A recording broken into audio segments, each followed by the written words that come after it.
Fox News contributor and former Obama economic advisor Robert Wolf joins us now. Robert, thanks for being here. Thanks. Appreciate it. So bring us inside the mind of Democrats, if you would. Do they feel comfortable about how Kamala Harris addresses an issue like the economy? Because the answer she gave there was almost a carbon copy of the answer she gave on the debate stage, which was clearly prepared for. So how does she go at an issue that's very strong for Donald Trump? Yeah, I think for the next 60 days post the debate, it's all about both sides being more substantive. And I think the economy, as you say, and Will said, and everyone is front and center. I actually like when I look at her platform of the 4 quadrants that you and I have spoken about: housing, healthcare, childcare, and pricing. And I think, you know, as she mentions, for the economic opportunity, we need those to be working. And we have work to do in this kind of inflationary environment. There's a lot of work to do. But how does any of that address the gut feeling that Americans have? Because this is what I hear all over the place from even apolitical people. Hey, I was making money under Trump. My money went further. The last 3.5 years have been a pinch, have been a squeeze.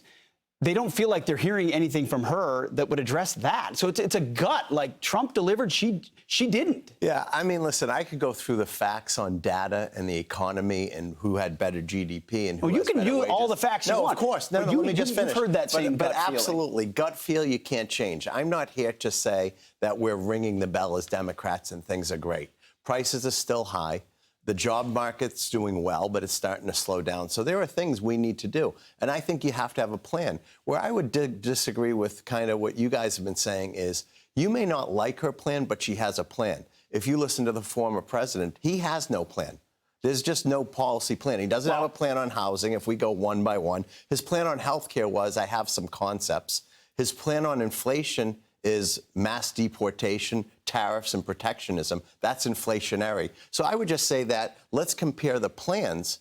So he wants to give you more money back in the form of tax cuts and doesn't want to spend trillions on things like Inflation Reduction Act, which actually created inflation, or a Green New Deal. Under Biden and Harris, we printed tons of money. We should be and clear. Created inflation. We should be clear. Which he didn't do. The Green New Deal has never been approved. That's just a hoax that people talk about. Well, it was something else. It doesn't exist. Number two, when we talk about deficits and debt, no one's put on more deficits and debts than former President Trump. $8 trillion.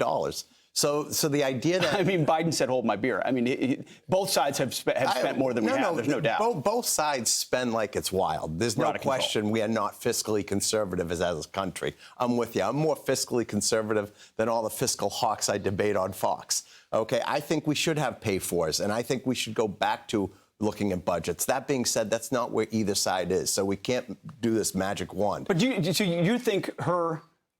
touting specific policies will help her change the vibe people have on the economy? I think that when she talks about building homes, I think that's critically important. Home ownership is the #1 thing that everyone wants. They want to have the American dream. They want to own a home. I think the idea that we're going to try to build 3 million homes is a great thing. We have actually a lack of homes. We've just spoke, you and I. There's a supply-demand mismatch. Healthcare. Healthcare is one of the biggest expense. It's like 20% of our GDP. When you look at it, the idea that we have the Affordable Care Act that's brought on 50 million people that are now insured, 100 million that has preconditions that are now insured, insulin at $35. I could see the case. See, I love you, Robert, but I'm falling asleep. I'm falling asleep while you give me that list. Well, I got to wake you up. Hey, Will, help me out here. Wake them up, will you? Most voters are because they're feeling it. They feel cash poor strapped. Well, I got to wake you up Inflation has crushed them. Let's talk wages football. Haven't It's Sunday increased. football. Okay, let's have Robert back on to talk football with Will and I sometime soon. Maybe then we'll agree. He likes to be outnumbered, Pete. He does, exactly. Right? All right, we'll try that. Thank you. Good to see you, brother. Always. Appreciate it. All right, Will, take it over, man. I'm Steve Ducey. I'm Brian Kilmeade. And I'm Ainsley Earhart. And click here to subscribe to the Fox News YouTube page to catch our hottest interviews and most compelling analysis.